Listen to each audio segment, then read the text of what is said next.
Last Enemy by H. Beam Piper. Part 1.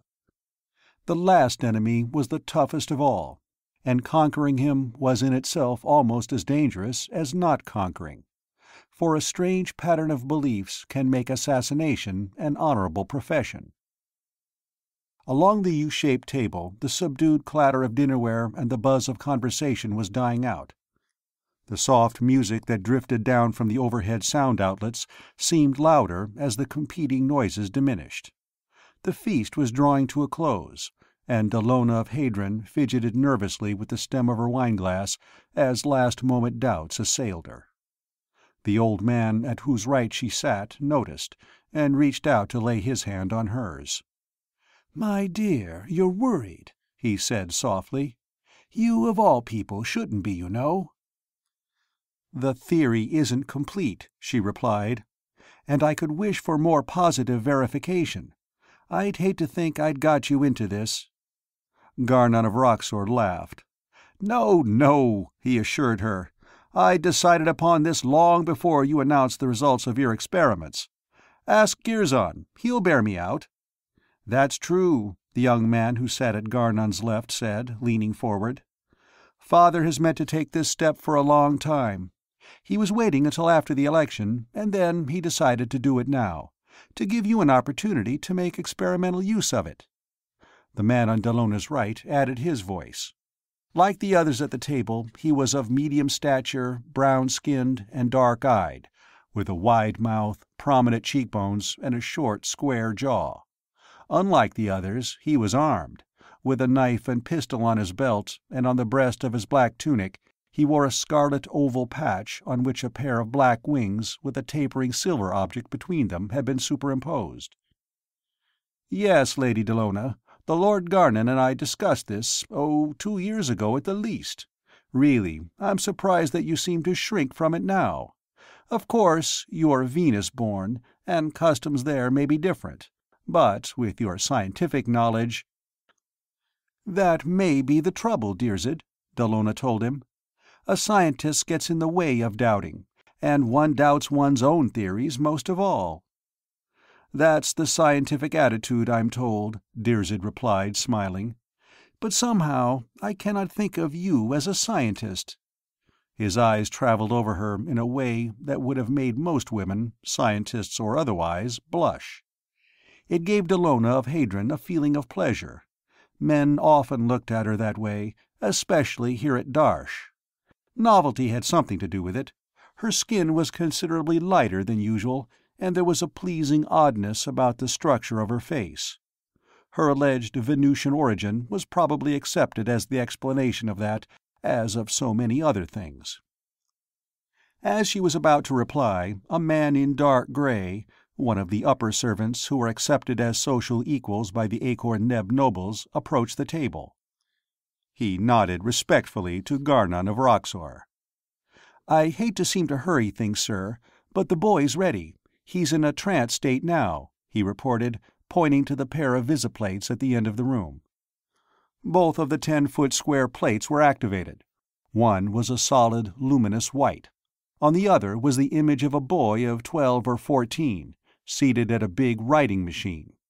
Even allowing for the fact that the boy was in a hypnotic trance, there was an expression of idiocy on his loose-lipped, slack-jawed face, a pervading dullness.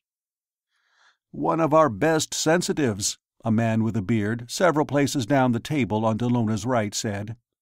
"You remember him, Dallona. He produced that communication from the discarnate assassin, Sirzim. Normally, he's a low-grade imbecile, but in trance state, he's wonderful. And there can be no argument that the communications he produces originates in his own mind. He doesn't have mind enough of his own to operate that machine." Garnon of Roxor rose to his feet, the others rising with him. He unfastened a jewel from the front of his tunic and handed it to Dallona. "Here, my Lady Dallona, I want you to have this," he said. "It's been in the family of Roxor for 6 generations, but I know that you will appreciate and cherish it." He twisted a heavy ring from his left hand and gave it to his son. He unstrapped his wristwatch and passed it across the table to the gray-clad upper servant. He gave a pocket case containing writing tools, slide rule, and magnifier to the bearded man on the other side of Dallona. "Something you can use, Dr. Harnosh," he said. Then he took a belt, with a knife and holstered pistol, from a servant who had brought it to him and gave it to the man with the red badge. "And something for you, Dirzed. The pistol's by Farnor of Yand, and the knife was forged and tempered on Luna." The man with the winged bullet badge took the weapons, exclaiming in appreciation. Then he removed his own belt and buckled on the gift. "The pistol's fully loaded," Garnon told him. Dirzed drew it and checked. A man of his craft took no statement about weapons without verification, then slipped it back into the holster. "Shall I use it?" he asked. "By all means. I had that in mind when I selected it for you."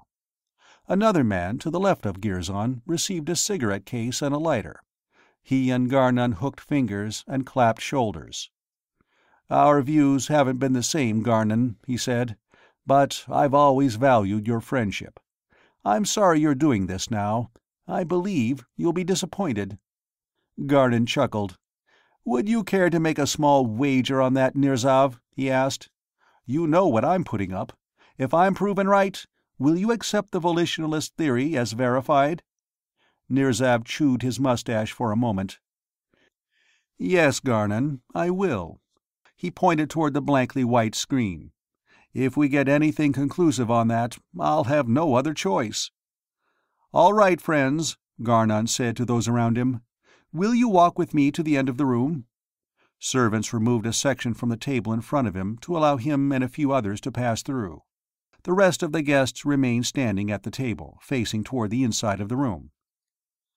Garnon's son, Girzon, and the grey-mustached Nirzav of Shona walked on his left, Dallona of Hadron and Dr. Harnosh of Hosh on his right. The grey-clad upper servant and 2 or 3 ladies, and a nobleman with a small chin-beard, and several others joined them. Of those who had sat close to Garnon, only the man in the black tunic with the scarlet badge hung back. He stood still, by the break in the table, watching Garnon of Roxor walk away from him. Then Dirzed the assassin drew the pistol he had lately received as a gift, hefted it in his hand, thumbed off the safety, and aimed at the back of Garnon's head. They had nearly reached the end of the room when the pistol cracked. Dallona of Hadron started, almost as though the bullet had crashed into her own body, then caught herself and kept on walking. She closed her eyes and laid a hand on Dr. Harnosh's arm for guidance, concentrating her mind upon a single question. The others went on as though Garnon of Roxor were still walking among them. "Look!" Harnosh of Hosh cried, pointing to the image in the visiplate ahead. "He's under control!" They all stopped short, and Dirzed, holstering his pistol, hurried forward to join them. Behind, a couple of servants had approached with a stretcher and were gathering up the crumpled figure that had, a moment ago, been Garnon. A change had come over the boy at the writing machine. His eyes were still glazed with the stupor of the hypnotic trance, but the slack jaw had stiffened, and the loose mouth was compressed in a purposeful line. As they watched, his hands went out to the keyboard in front of him and began to move over it, and as they did, letters appeared on the white screen on the left. "Garnon of Roxor, discarnate, communicating," they read. The machine stopped for a moment, then began again. "To Dallona of Hadron, the question you asked, after I discarnated, was, 'What was the last book I read before the feast?' While waiting for my valet to prepare my bath, I read the first 10 verses of the 4th canto of Splendor of Space by Larnov of Horka in my bedroom. When the bath was ready, I marked the page with a strip of message tape, containing a message from the bailiff of my estate on the Sheva River, concerning a breakdown at the power plant, and laid the book on the ivory inlaid table beside the big red chair." Harnosh of Hosh looked at Dallona inquiringly. She nodded. "I rejected the question I had in my mind and substituted that one after the shot," she said. He turned quickly to the upper servant. "Check on that right away, Kirzon," he directed. As the upper servant hurried out, the writing machine started again. And to my son Girzon, I will not use your son Garnon as a reincarnation vehicle. I will remain discarnate until he is grown and has a son of his own. If he has no male child, I will reincarnate in the first available male child of the family of Roxor, or of some family allied to us by marriage. In any case, I will communicate before reincarnating. To Nirzav of Shona. 10 days ago, when I dined at your home, I took a small knife and cut 3 notches, 2 close together and 1 a little apart from the others, on the underside of the table. As I remember, I sat 2 places down on the left. If you find them, you will know that I have won that wager that I spoke of a few minutes ago. I'll have my butler check on that right away, Nirzav said. His eyes were wide with amazement, and he had begun to sweat. A man does not casually watch the beliefs of a lifetime invalidated in a few moments. To Dirzed the assassin, the machine continued. You have served me faithfully in the last 10 years, never more so than with the last shot you fired in my service. After you fired, the thought was in your mind that you would like to take service with the Lady Dallona of Hadron, whom you believe will need the protection of a member of the Society of Assassins. I advise you to do so, and I advise her to accept your offer. Her work, since she has come to Darsh, has not made her popular in some quarters. No doubt Nirzav of Shona can bear me out on that. I won't betray things told me in confidence, or said at the councils of the statisticalists, but he's right, Nirzav said. You need a good assassin, and there are few better than Dirzed. I see that this sensitive is growing weary, the letters on the screen spelled out. His body is not strong enough for prolonged communication. I bid you all farewell, for the time. I will communicate again. Good evening, my friends, and I thank you for your presence at the feast. The boy on the other screen slumped back in his chair, his face relaxing into its customary expression of vacancy. "Will you accept my offer of service, Lady Dallona?" Dirzed asked. "It's as Garnon said, you've made enemies." Dallona smiled at him. "I've not been too deep in my work to know that. I'm glad to accept your offer, Dirzed." Nirzav of Shona had already turned away from the group and was hurrying from the room to call his home for confirmation on the notches made on the underside of his dining table. As he went out the door, he almost collided with the upper servant, who was rushing in with a book in his hand. "Here it is," the latter exclaimed, holding up the book. "Larnov's Splendor of Space, just where he said it would be. I had a couple of servants with me as witnesses. I can call them in now if you wish." He handed the book to Harnosh of Hosh. "See, a strip of message tape in it, at the 10th verse of the 4th canto." Nirzav of Shona re-entered the room. He was chewing his mustache and muttering to himself. As he rejoined the group in front of the now dark visiplates, he raised his voice, addressing them all generally. "My butler found the notches, just as the communication described," he said. "This settles it. Garnon, if you're where you can hear me, you've won. I can't believe in the statisticalist doctrines after this, or in the political program based upon them. I'll announce my change of attitude at the next meeting of the Executive Council and resign my seat. I was elected by statisticalist votes, and I cannot hold office as a volitionalist." "You'll need a couple of assassins, too," the nobleman with the chin-beard told him.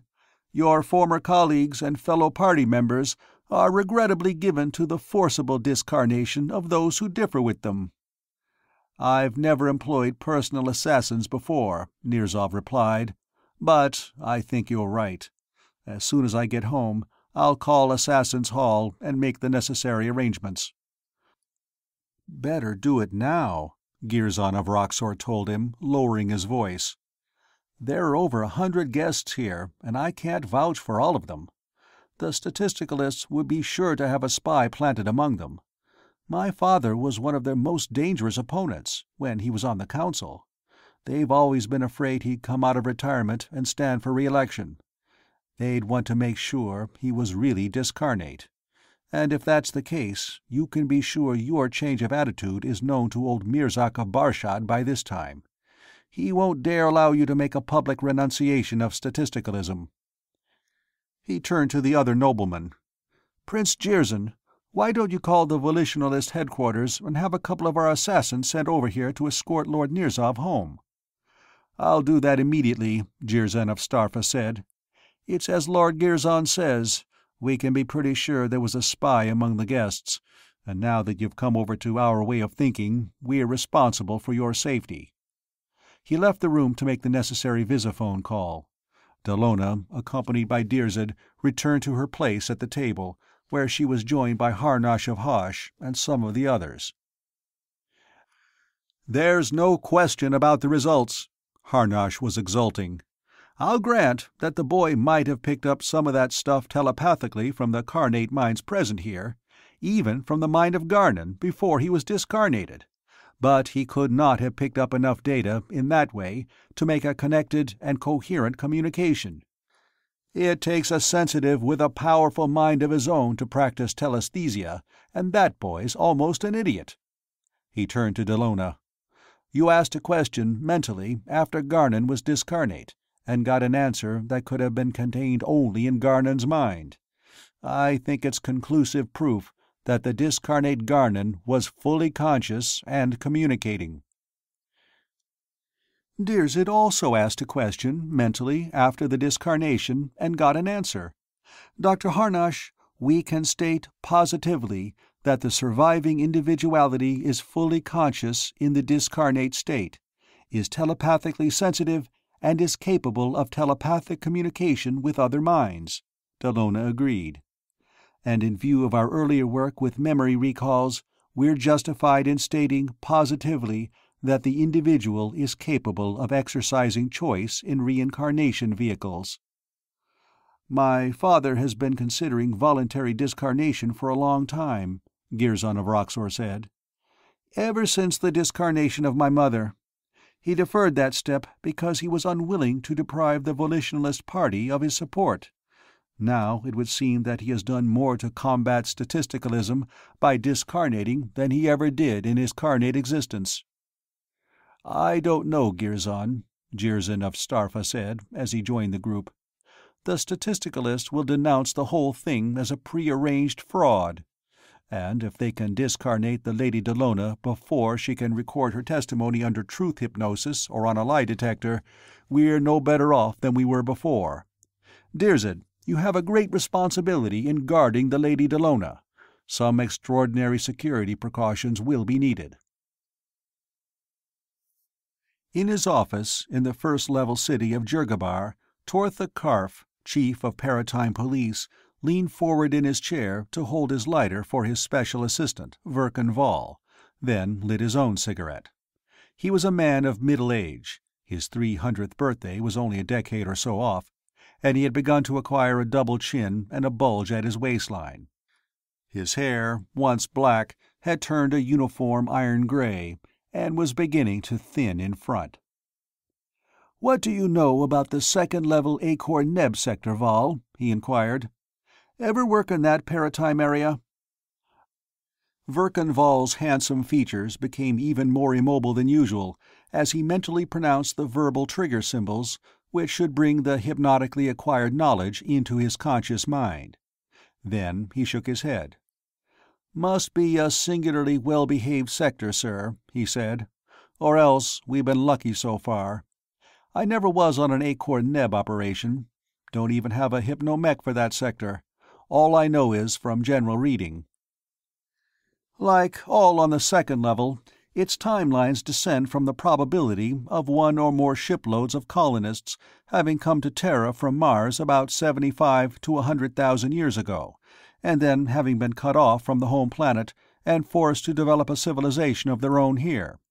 The Akor-Neb civilization is of a fairly high culture order, even for second level. An atomic power, interplanetary culture, gravity counteraction, direct conversion of nuclear energy to electrical power, that sort of thing. We buy fine synthetic plastics and fabrics from them." He fingered the material of his smartly cut green police uniform. "I think this cloth is acorn neb. We sell a lot of Venusian zerfa leaf. They smoke it, straight and mixed with tobacco. They have a single system-wide government, a single race, and a universal language. They're a dark brown race, which evolved in its present form about 50,000 years ago. The present civilization is about 10,000 years old, developed out of the wreckage of several earlier civilizations, which decayed or fell through wars, exhaustion of resources, etc. They have legends, maybe historical records, of their extraterrestrial origin." Tortha Karf nodded. "Pretty good for consciously acquired knowledge," he commented. "Well, our luck's run out on that sector. We have troubles there now. I want you to go iron them out. I know, you've been going pretty hard lately. That Nighthound business, on the 4th level Europo-American sector, wasn't any picnic. But the fact is that a lot of my ordinary and deputy assistants have a little too much regard for the alleged sanctity of human life, and this is something that may need some pretty drastic action." "Some of our people getting out of line?" Virkenval asked. "Well, the data isn't too complete, but one of our people has run into trouble on that sector and needs rescuing. A psychic science researcher, a young lady named Hadron Dalla. I believe you know her, don't you?" Tortha Karf asked, innocently. "Slightly," Virkenval deadpanned. "I enjoyed a brief but rather hectic companionate marriage with her about 20 years ago. What sort of a jam's little Dalla got herself into now?" "Well, frankly, we don't know. I hope she's still alive, but I'm not unduly optimistic. It seems that about a year ago, Dr. Hadron transposed to the 2nd level to study alleged proof of reincarnation which the Acorn Neb people were reported to possess.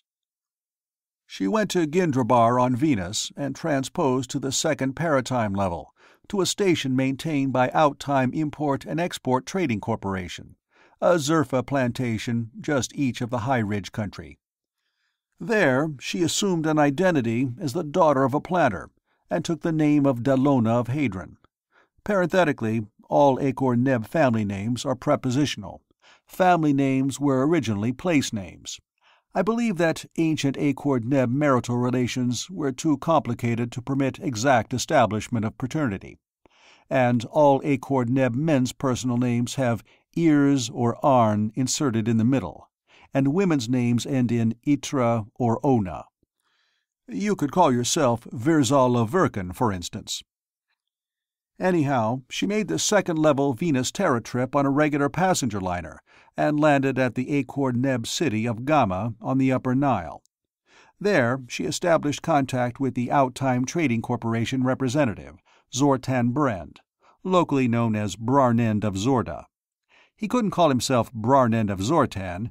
In the Acorn Neb language, Zortan is a particularly nasty, dirty word. Hadron Dalla spent a few weeks at his residence, briefing herself on local conditions. Then she went to the capital city, Darsh, in Eastern Europe, and enrolled as a student at something called the Independent Institute for Reincarnation Research, having secured a letter of introduction to its director, a Dr. Harnash of Hosh.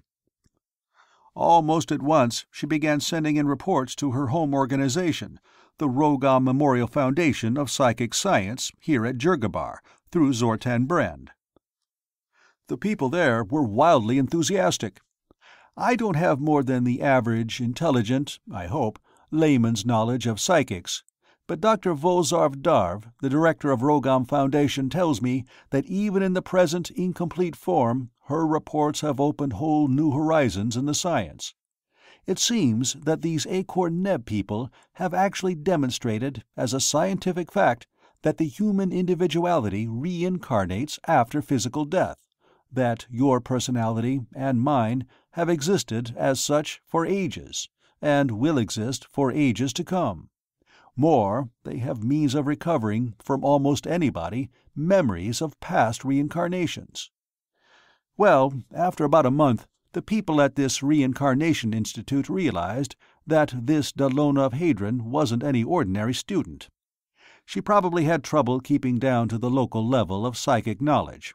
So, as soon as she'd learned their techniques, she was allowed to undertake experimental work of her own.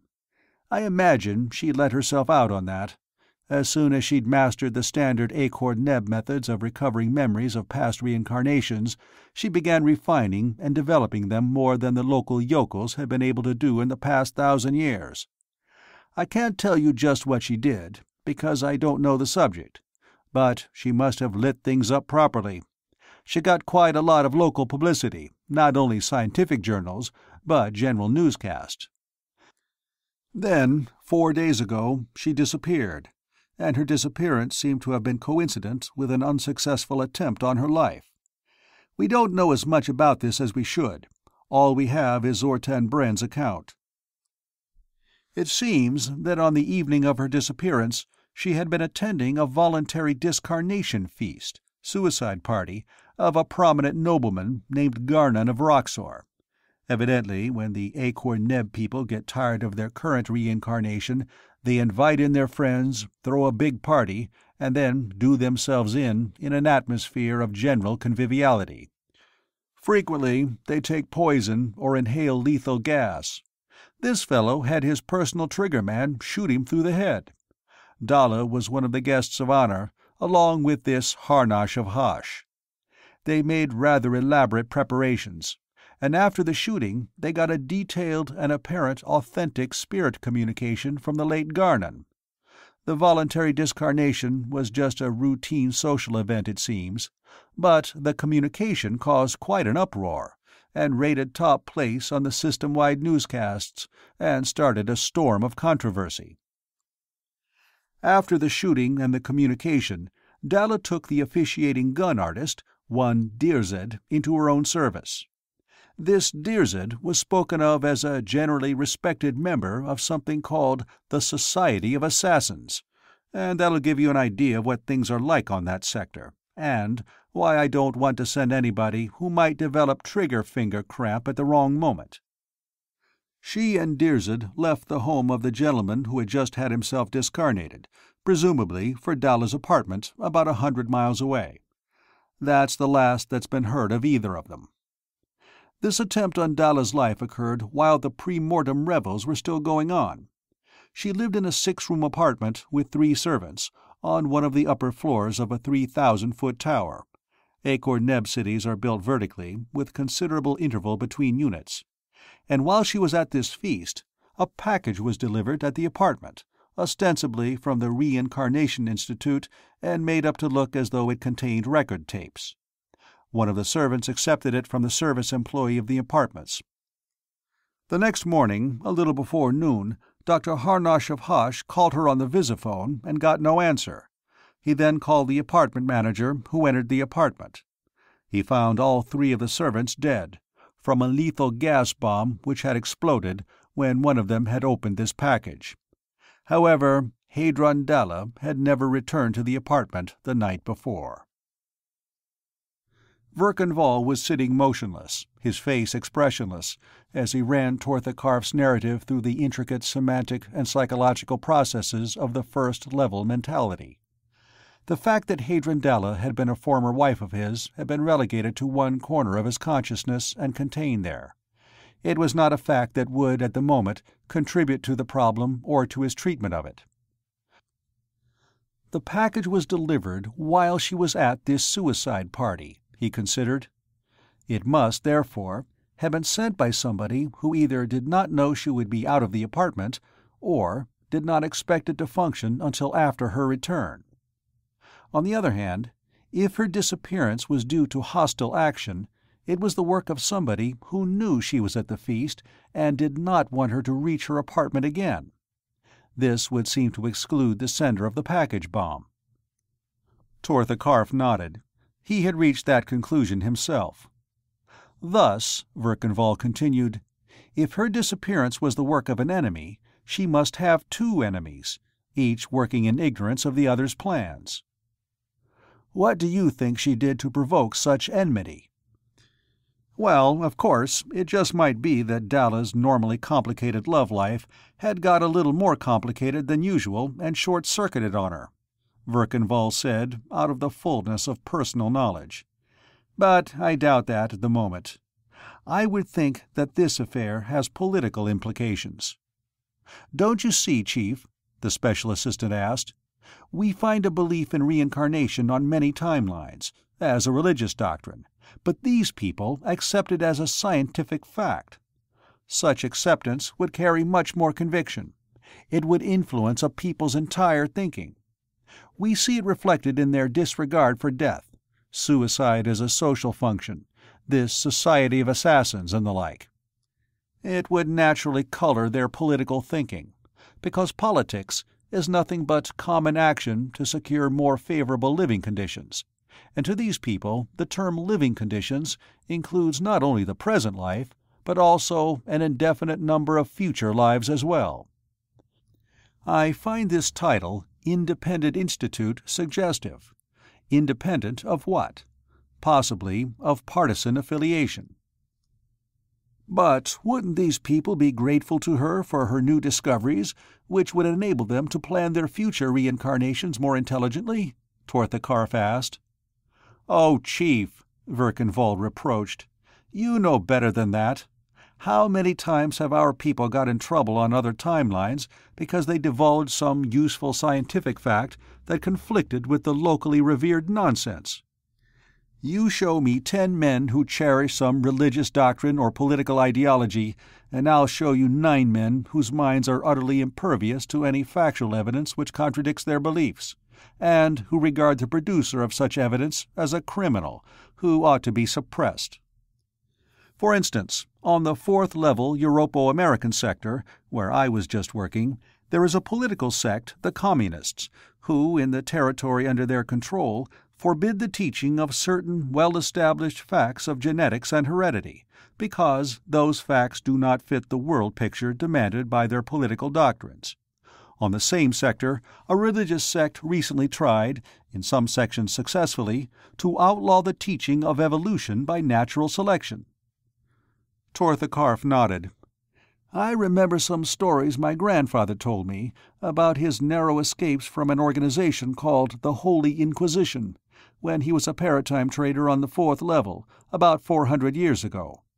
I believe that thing's still operating, on the Europo-American sector, under the name of NKVD. So you think Dalla may have proven something that conflicted with local reincarnation theories, and somebody who had a vested interest in maintaining those theories is trying to stop her?" "You spoke of a controversy over the communication alleged to have originated with this voluntarily discarnated nobleman. That would suggest a difference of opinion on the manner of nature of reincarnation or the discarnate state. This difference may mark the dividing line between the different political parties. Now, to get to this Darsh place, do I have to go to Venus as Dalla did?" "No. The Outtime Trading Corporation has transposition facilities at Ravanan on the Nile, which is spatially coexistent with the city of Gamma on the Akor-Neb sector, where Zortan Brend is. You transpose through there, and Zortan Brend will furnish you transportation to Darsh. It'll take you about 2 days here, getting your hypnomech indoctrinations and having your skin pigmented and your hair turned black. I'll notify Zortan Brend at once that you're coming through. Is there anything special you want?" "Why, I'll want an abstract of the reports Dalla sent back to Rogam Foundation. It's likely that there is some clue among them as to whom her discoveries may have antagonized. I'm going to be a Venusian Zerfa planter, a friend of her father's. I'll want full hypnomech indoctrination to enable me to play that part. And I'll want to familiarize myself with Akor-Neb weapons and combat techniques. I think that will be all, Chief." End of Part 1.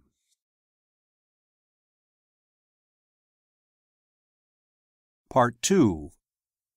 The last of the tall city units of Gamma were sliding out of sight as the ship passed over them, shaft-like buildings that rose 2,000 or 3,000 feet above the ground, in clumps of 3 or 4 or 6, one at each corner of the landing stages set in series between them.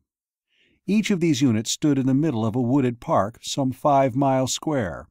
No unit was much more or less than 20 miles from its nearest neighbor, and the land between was the uniform golden brown of ripening grain, criss-crossed with the threads of irrigation canals, and dotted here and there with sturdy farm village buildings and tall stack-like granaries.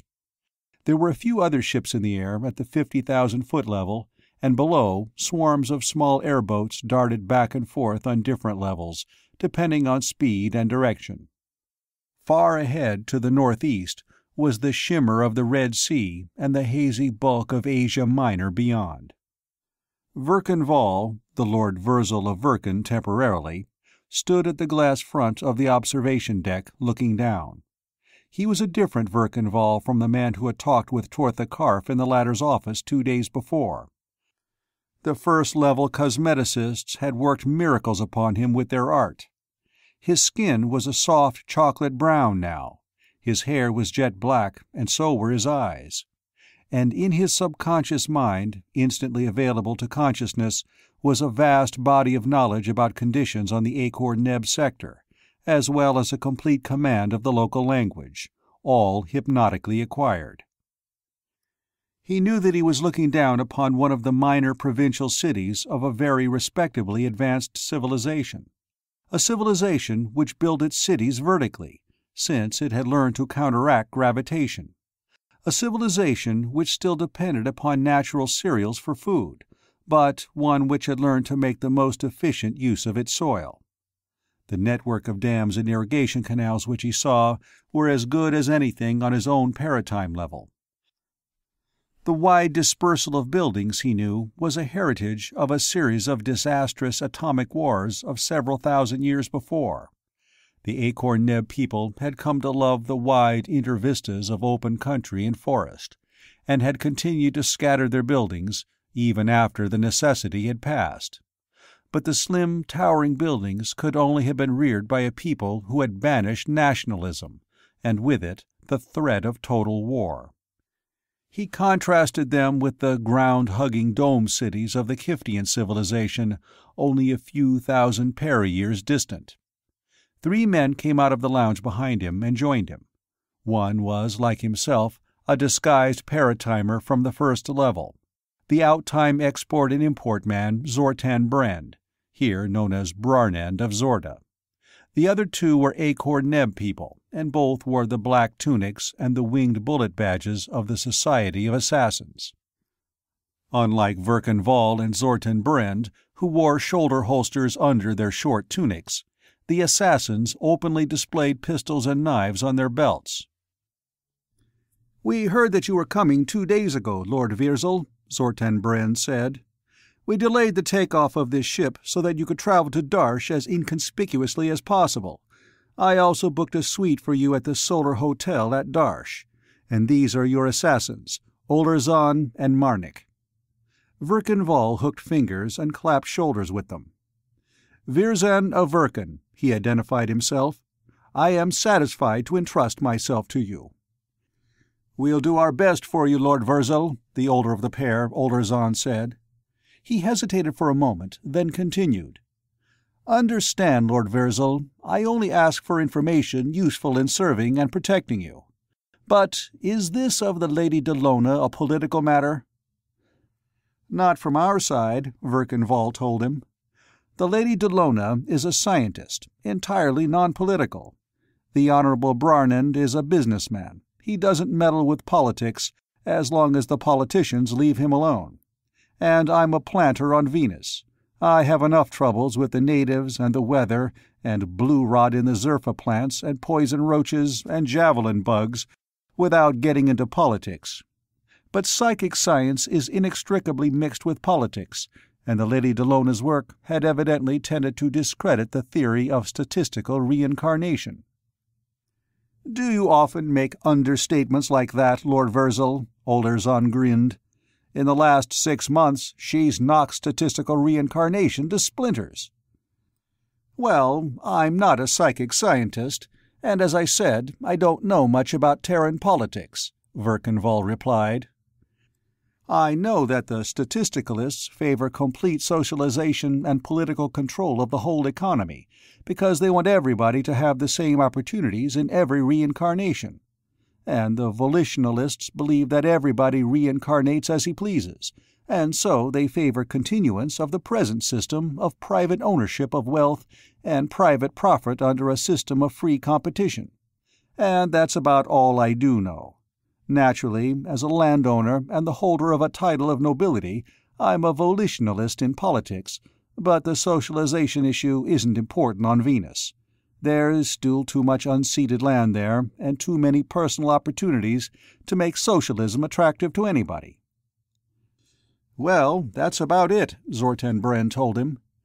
"I'm not enough of a psychicist to know what the Lady Dellona's been doing, but she's knocked the theoretical basis from under statistical reincarnation, and that's the basis, in turn, of statistical socialism. I think we'll find that the Statisticalist Party is responsible for whatever happened to her." Marnik, the younger of the two assassins, hesitated for a moment, then addressed Verkan Vall. "Lord Virzal, I know none of the personalities involved in this matter, and I speak without wishing to give offense. But is it not possible that the Lady Dellona and the assassin Dirzed may have gone somewhere together voluntarily? I have met Dirzed, and he has many qualities which women find attractive, and he is by no means indifferent to the opposite sex. You understand, Lord Virzal?" "I understand all too perfectly, Marnik," Verkan Vall replied, out of the fullness of experience. "The Lady Dellona has had affairs with a number of men, myself among them. But under the circumstances, I find that explanation unthinkable." Marnik looked at him in open skepticism. Evidently, in his book, where an attractive man and a beautiful woman were concerned, that explanation was never unthinkable. "The Lady Dellona is a scientist," Verkan Vall elaborated. "She is not above diverting herself with love affairs, but that's all they are, a not too important form of diversion. And, if you recall, she had just participated in a most significant experiment. You can be sure that she had other things on her mind at the time than pleasure jaunts with good-looking assassins." The ship was passing around the Caucasus Mountains, with the Caspian Sea in sight ahead, when several of the crew appeared on the observation deck and began preparing the shielding to protect the deck from gunfire. Zortan Bren inquired of the petty officer in charge of the work as to the necessity. "We've been getting reports of trouble at Darsh, sir," the man said. "Newscast bulletins every couple of minutes, rioting in different parts of the city. Started yesterday afternoon, when a couple of statisticalist members of the Executive Council resigned and went over to the volitionalists. Lord Nirzav of Shona, the only nobleman of any importance in the Statisticalist Party, was one of them. He was shot immediately afterward while leaving the council chambers, along with a couple of assassins who were with him. Some people in an airboat sprayed them with a machine rifle as they came out onto the landing stage." The two assassins exclaimed in horrified anger over this. "That wasn't the work of members of the Society of Assassins," Olerzon declared.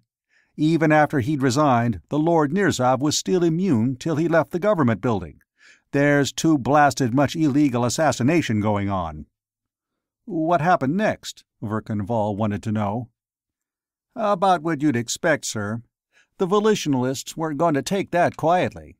In the past 18 hours, 4 prominent statisticalists were forcibly discarnated, and there was even a fight in Mirzak of Bashad's house, when volitionalist assassins broke in. 3 of them and 4 of Mirzak's assassins were discarnated." "You know, something is going to have to be done about that, too," Olerzon said to Marnik. "It's getting to a point where these political faction fights are being carried on entirely between members of the Society. In Gamma alone last year, 30 or 40 of our members were discarnated that way." "Plug in a newscast visiplate, Carnil," Zortan Bren told the petty officer. "Let's see what's going on in Darsh now." In Darsh, it seemed, an uneasy peace was being established. Verkan Vall watched heavily armed airboats and light combat ships patrolling among the high towers of the city. He saw a couple of minor riots being broken up by the blue-uniformed constabulary, with considerable shooting and a ruthless disregard for who might get shot. It wasn't exactly the sort of policing that would have been tolerated in the first-level civil order section, but it seemed to suit Akor-Neb conditions. And he listened to a series of angry recriminations and contradictory statements by different politicians, all of whom blamed the disorders on their opponents. The volitionalists spoke of the statisticalists as insane criminals and underminers of social stability, and the statisticalists called the volitionalists reactionary criminals and enemies of social progress. Politicians, he had observed, differed little in their vocabularies from one timeline to another. This kept up all the while the ship was passing over the Caspian Sea. As they were turning up the Volga Valley, one of the ship's officers came down from the control deck above. "We're coming into Darsh now," he said, and as Verkanvall turned from the visiplate to the forward windows, he could see the white and pastel-tinted towers of the city rising above the hardwood forests that covered the whole Volga basin on this sector. "Your luggage has been put into the airboat, Lord Virzal and honorable assassins, and it's ready for launching whenever you are." The officer glanced at his watch. "We dock at Commercial Center in 20 minutes. We'll be passing the Solar Hotel in 10. They all rose, and Verkanvall hooked fingers and clapped shoulders with Zortan Brend. "Good luck, Lady Virzal," the latter said. "I hope you find the Lady Dallona safe and carnate. If you need help, I'll be at the Mercantile House for the next day or so. If you get back to Gamma before I do, you know who to ask for there." A number of assassins loitered in the hallways and offices of the Independent Institute of Reincarnation Research when Verkanvall, accompanied by Marnik, called there that afternoon. Some of them carried submachine guns or sleep gas projectors, and they were stopping people and questioning them. Marnik needed only to give them a quick gesture and the words, "Assassin's Truce," and he and his client were allowed to pass. They entered a lifter tube and floated up to the office of Dr. Harnosh of Hosh, with whom Verkanvall had made an appointment. "I'm sorry, Lord Virzal," the director of the Institute told him, "but I have no idea what has befallen the Lady Dallona, or even if she is still carnate. I am quite worried. I admired her extremely, both as an individual and as a scientist. I do hope she hasn't been discarnated. That would be a serious blow to science. It is fortunate that she accomplished as much as she did while she was with us." "You think she is no longer carnate, then?" "I'm afraid so. The political effects of her discoveries—" Harnosh of Hosh shrugged sadly.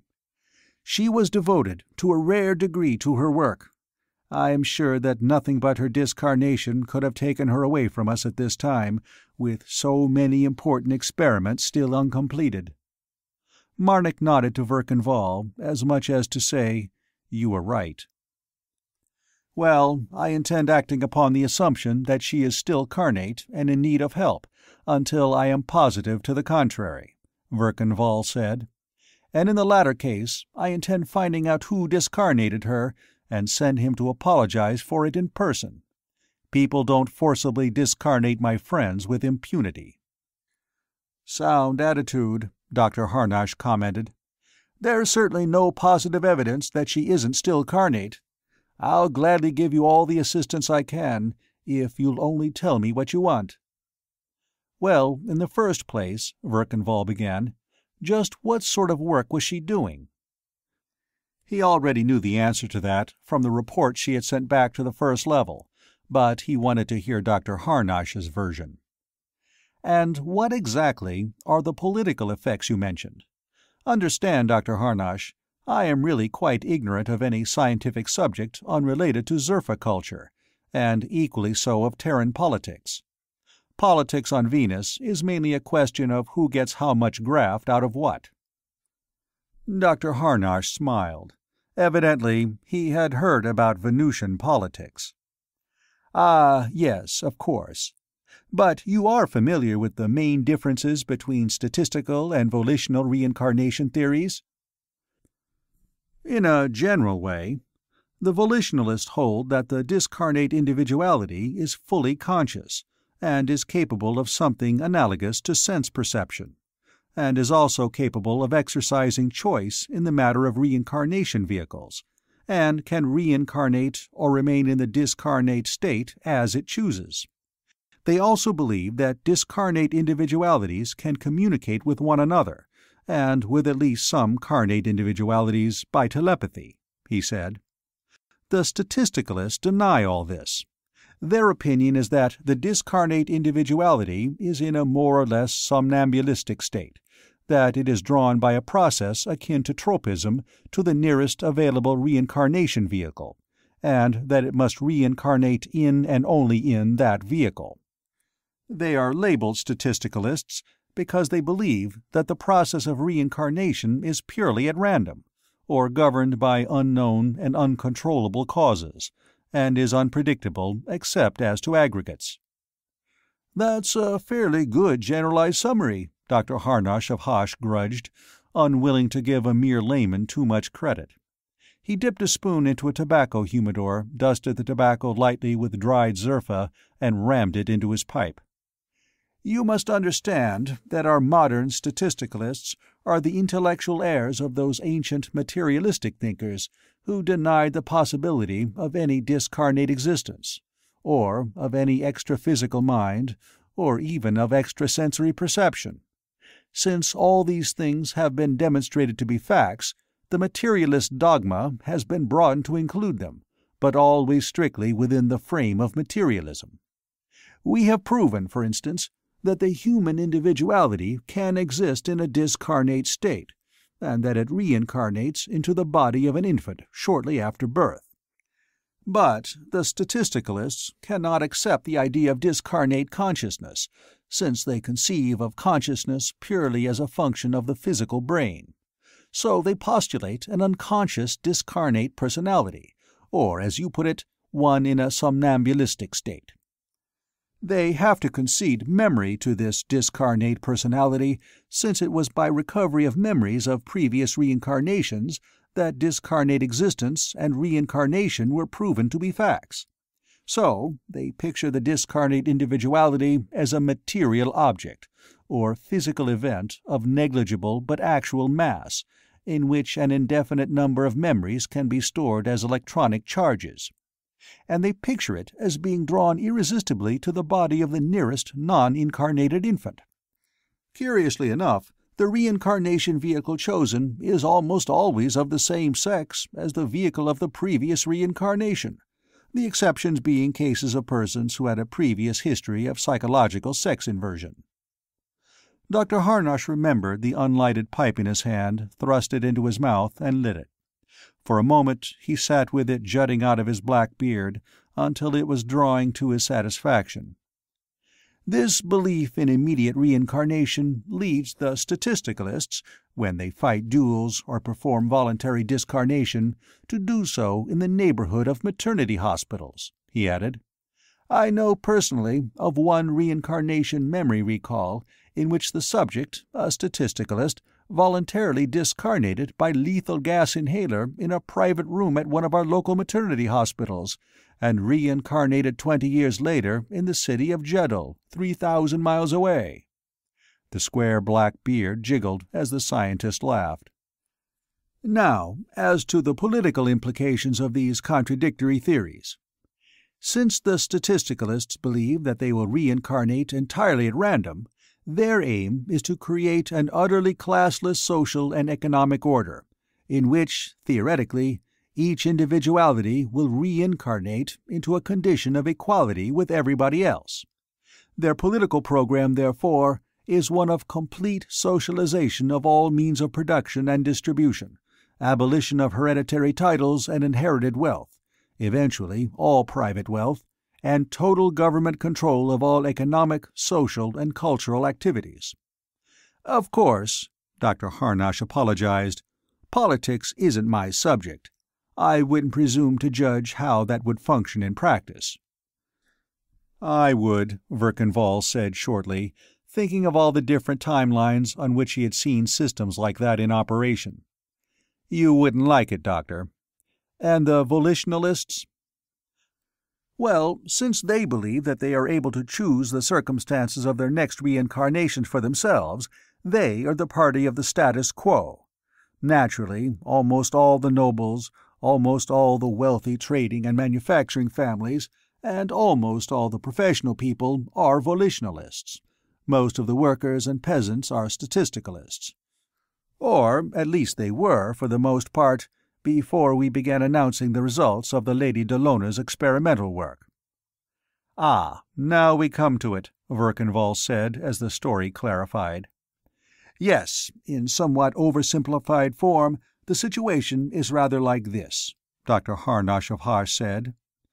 The Lady Dellona introduced a number of refinements and some outright innovations into our technique of recovering memories of past reincarnations. Previously, it was necessary to keep the subject in an hypnotic trance, during which he or she would narrate what was remembered of past reincarnations, and this would be recorded. On emerging from the trance, the subject would remember nothing. The tape recording would be all that would be left. But the Lady Dellona devised a technique by which these memories would remain in what might be called the fore part of the subject's subconscious mind, so that they would be brought to the level of consciousness at will. More, she was able to recover memories of past discarnate existences, something we had never been able to do heretofore. Dr. Harnosh shook his head. And to think, when I first met her, I thought she was just another sensation-seeking young lady of wealth, and was almost about to refuse her enrollment. He wasn't the only one whom little Dalla had surprised, Verkenval thought. At least, he had been pleasantly surprised. You see, this entirely disproves the statistical theory of reincarnation. For example, we got a fine set of memory recalls from one subject for 4 previous reincarnations and 4 intercarnations. In the first of these, the subject had been a peasant on the estate of a wealthy noble. Unlike most of his fellows, who reincarnated into other peasant families almost immediately after discarnation, this man waited for 50 years in the discarnate state for an opportunity to reincarnate as the son of an overservant. In his next reincarnation, he was the son of a technician, and received a technical education. He became a physics researcher. For his next reincarnation, he chose the son of a nobleman by a concubine as his vehicle. In his present reincarnation, he is a member of a wealthy manufacturing family and married into a family of the nobility. In 5 reincarnations, he has climbed from the lowest to the next to highest rung of the social ladder. Few individuals of this class from whence he began this ascent possess so much persistence or determination. Then, of course, there was the case of Lord Garnon of Roxor. He went on to describe the last experiment in which Hadron Dalla had participated. "Well, that all sounds pretty conclusive," Verkenval commented. "I take it the leaders of the volitionalist party here are pleased with the result of the Lady Dellona's work?" "Pleased? My dear Lord Virzal, they're fairly bursting with glee over it," Harnosh of Hosh declared. "As I pointed out, the statisticalist program of socialization is based entirely on the proposition that no one can choose the circumstances of his next reincarnation, and that's been demonstrated to be utter nonsense. Until the Lady Dellona's discoveries were announced, they were the dominant party, controlling a majority of the seats in the Parliament and on the Executive Council. Only the Constitution kept them from enacting their entire socialization program long ago, and they were about to legislate constitutional changes which would remove that barrier. They had expected to be able to do so after the forthcoming general elections. But now social inequality has become desirable. It gives people something to look forward to in the next reincarnation. Instead of wanting to abolish wealth and privilege and nobility, the proletariat want to reincarnate into them." Harnosh of Hosh laughed happily. "So you can see how furious the Statisticalist Party organization is." "There's a catch to this somewhere," Marnik the assassin, speaking for the first time, declared. "They can't all reincarnate as princes. There aren't enough vacancies to go round. and no noble is going to reincarnate as a tractor driver to make room for a tractor driver who wants to reincarnate as a noble." "That's correct," Dr. Harnosh replied. "There is a catch to it. A catch most people would never admit, even to themselves. Very few individuals possess the willpower, the intelligence, or the capacity for mental effort displayed by the subject of the case I just quoted. The average man's interests are almost entirely on the physical side.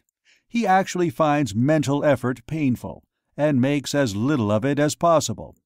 And that is the only sort of effort a discarnate individuality can exert. So, unable to endure the 50 or so years needed to make a really good reincarnation, he reincarnates in a year or so, out of pure boredom, into the first vehicle he can find, usually one nobody else wants." Dr. Harnosh dug out the heel of his pipe and blew through the stem.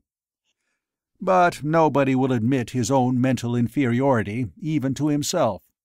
Now, every machine operator and field hand on the planet thinks he can reincarnate as a prince or a millionaire. Politics isn't my subject, but I'm willing to bet that since statistical reincarnation is an exploded psychic theory, statisticalist socialism has been caught in the blast area and destroyed along with it." Olirzon was in the drawing-room of the hotel suite when they returned, sitting on the middle of his spinal column in a reclining chair, smoking a pipe, dressing the edge of his knife with a pocket-hone, and gazing lecherously at a young woman in the visiplate. She was an extremely well-designed young woman in a rather fragmentary costume, and she was heaving her bosom at the invisible audience in anger, sorrow, scorn, entreaty, and numerous other emotions. "This revolting crime," she was declaiming in a husky contralto as Verkan Vall and Marnik entered. "Foul even for the criminal beasts who conceived and perpetrated it." She pointed an accusing finger. "This murder of the beautiful Lady Dallona of Hadron." Verkan Vall stopped short, considering the possibility of something having been discovered lately of which he was ignorant. Olirzon must have guessed his thought. He grinned reassuringly. "Think nothing of it, Lord Virzal," he said, waving his knife at the visiplate. "Just political propaganda, strictly for the sparrows. Nice propagandist, though." "And now," the woman with the magnificent natural resources lowered her voice reverently, "we bring you the last image of the Lady Dallona, and of Dirzed, her faithful assassin, taken just before they vanished, never to be seen again." The plate darkened, and there were strains of slow, dirge-like music. Then it lighted again, presenting a view of a broad hallway, thronged with men and women in bright, vari-colored costumes. In the foreground, wearing a tight skirt of deep blue and a short red jacket, was Hadron Dalla, just as she had looked in the solidographs taken in Jurgabar after her alteration by the first-level cosmeticians, to conform to the appearance of the Malayoid Akor-Neb people. She was holding the arm of a man who wore the black tunic and red badge of an assassin, a handsome specimen of the Akor-Neb race. Trust little Dalla for that, Verkan Vall thought. The figures were moving with exaggerated slowness, as though a very fleeting picture were being stretched out as far as possible. Having already memorized his former wife's changed appearance, Verkan Vall concentrated on the man beside her until the picture faded. "All right, Olirzon, what did you get?" he asked. "Well, first of all, at Assassin's Hall," Olirzon said, rolling up his left sleeve, holding his bare forearm to the light and shaving a few fine hairs from it to test the edge of his knife. "Of course, they never tell one assassin anything about the client of another assassin. That's standard practice. But I was in the lodge secretary's office, where nobody but assassins are ever admitted. They have a big panel in there, with the names of all the lodge members on it in light letters. That's standard in all lodges. If an assassin is unattached and free to accept a client, his name's in white light.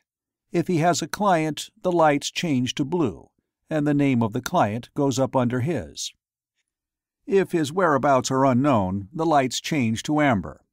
If he's discarnated, his name's removed entirely, unless the circumstances of his discarnation are such as to constitute an injury to the society. In that case, the name's in red light until he's been properly avenged, or, as we say, till his blood's been mopped up. Well, the name of Dirzed is up in blue light, with the name of Dallona of Hadron under it. I found out that the light had been amber for 2 days after the disappearance, and then had been changed back to blue. Get it, Lord Virzal?" Verkanvall nodded. "I think so. I've been considering that as a possibility from the first. Then what?" "Then I was about and around for a couple of hours, buying drinks for people, unattached assassins, constabulary detectives, political workers, newscast people. You owe me 15 system monetary units for that, Lord Virzal. What I got, when it's all sorted out, I taped it in detail as soon as I got back, reduces to this. The volitionalists are moving mountains to find out who was the spy at Garnon of Roxor's discarnation feast, but are doing nothing at all to find the Lady Dallona or Dirzed. The statisticalists are making all sorts of secret efforts to find out what happened to her. The constabulary blame the statistos for the package bomb. They're interested in that because of the discarnation of the 3 servants by an illegal weapon of indiscriminate effect. They claim that the disappearance of Dirzed and the Lady Dallona was a publicity hoax. The volitionalists are preparing a line of publicity to deny this." Verkanvall nodded.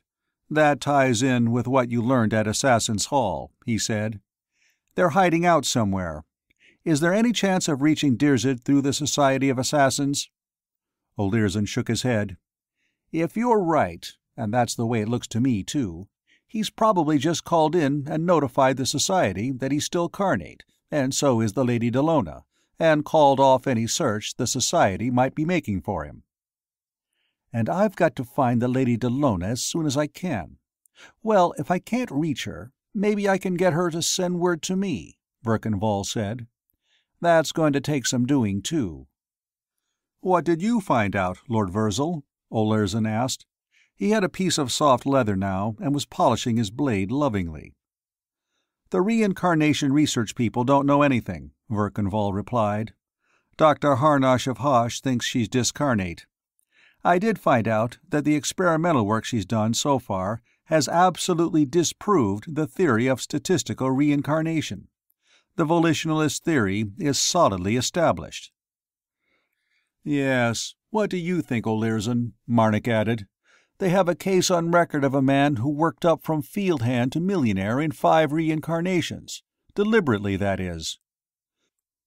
He went on to repeat what Harnosh of Hosh had said. He must have possessed an almost eidetic memory, for he gave the bearded psychicist's words verbatim, and threw in the gestures and voice inflections. O'Learson grinned. "You know, there's a chance for the easy money boys," he considered. "You, too, can reincarnate as a millionaire. Let Dr. Nirzutz of Futzbutz help you. Only 49.98 system monetary units for the secret, infallible, autosuggestive formula. And it would sell." He put away the hone and the bit of leather and slipped his knife back into its sheath. "If I weren't a respectable assassin, I'd give it a try myself." Verkanvall looked at his watch. "We'd better get something to eat," he said. "We'll go down to the main dining room, the Martian room, I think they call it. I've got to think of some way to let the Lady Dallona know I'm looking for her." End of Part 2.